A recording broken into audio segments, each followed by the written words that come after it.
मित्रांनो नमस्कार. कायदेशीर माहिती देणाऱ्या माझ्या YouTube चॅनलमध्ये तुमचं स्वागत आहे. आजचा विषय हमीदार, गॅरेंटर, जामीनदार हे सगळे शब्द एकाच रांगेतले आणि एक आर्थिक संज्ञा आहे त्याला ते प्रदर्शित करतात.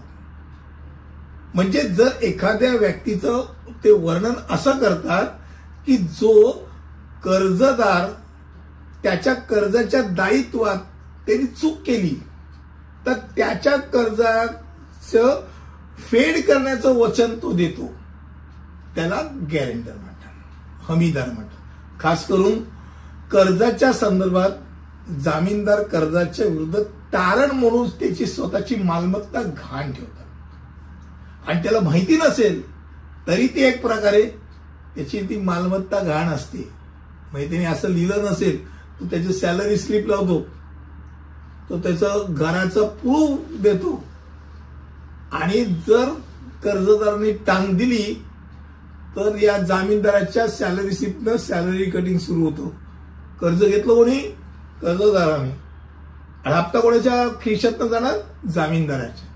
त्यामुळे जामीनदार किंवा हमीदार ही एक व्यक्ती किंवा संस्था आहे जी मूळ पक्ष त्याचं दायित्व पूर्ण करण्यात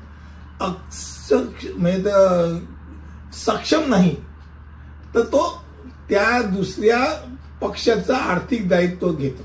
मी आहे जबाबदार, मी द्या त्याला लोन, नाही भेटलं तर मी आहे ना, हे वाक्य होतं ना, तो जामीनदार. कर्जदाराला उच्च जोखीम असल्यास किंवा एक हमीदार त्याच्या नवीन क्रेडिट सुरक्षित करण्यास मदत करू शकतो. बऱ्याच वेळेला काय होतं, क्रिसिल रेटिंग वाईट असतं, या माणसाला कर्जच मिळू शकत नाही हे नक्की असतं. अशा वेळेला त्याला सांगितलं तर बाबा तुझी लायकी नाही तर किमान 2 लायकीच्या आण की जे तुझ्याबद्दल हमी देतील, तुझा ट्रॅक रेकॉर्ड वाईट आहे, तू कर्ज घेतो आणि ते फेडू शकत नाही असं अगोदरचं ट्रॅक रेकॉर्ड तुझं दाखवलं जात आहे. तर अशा वेळेला बँक का म्हणून तुला पैसे देणार किंवा फायनान्शियल इन्स्टिट्यूट का म्हणून तुला पैसे देणार? तर हमीदार. मग हमीदार असा व्यक्ती असतो की ज्याला निश्चित उत्पन्न आहे, त्याचं क्रिसिल रेटिंग चांगलं आहे, त्याला पगार बऱ्यापैकी चांगला आहे किंवा सरकारी नोकरदार आहे, हा का पळून जाणार नाही. किंवा कर्जदार असा असतो की त्याचं घर निश्चित नसतं, लिव्ह लायसन्सवरही जातो, बाबा आज आहे इथे उद्या तिथे असेल, पेईंग गेस्ट असतो, आज इथे आहे उद्या कुठे माहिती नाही, कायमस्वरूपी त्याला घर नाही. अशा व्यक्तीच्या संदर्भात गॅरेंटर असा लागतो की ज्याला निश्चित स्थान आहे, त्याला कायमस्वरूपी त्याच्या नावात वरती घर आहे, त्याला निश्चित असा उत्पन्न आहे, मग असा हमीदार. मग जामीनदार हा नातेवाईक असू शकतो का?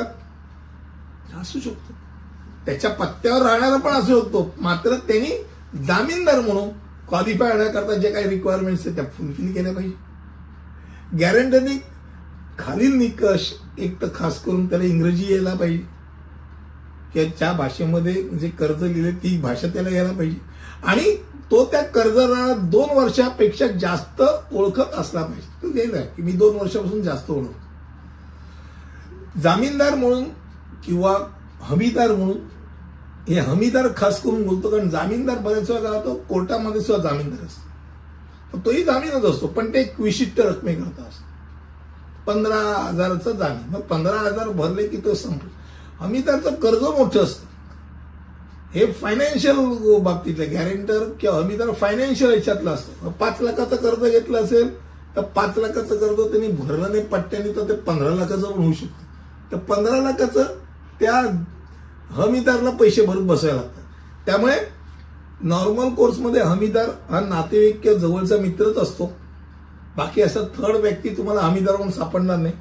आणि हमीदार अनेकदा त्याच्या गॅरेंटरचा क्रेडिट इतिहास काय, त्याचं उत्पन्न आणि त्याचे पैसे किती, बाबा तू लोन फेडू शकतो का नाही याचा तपास घेतात आणि मग हमी देतात.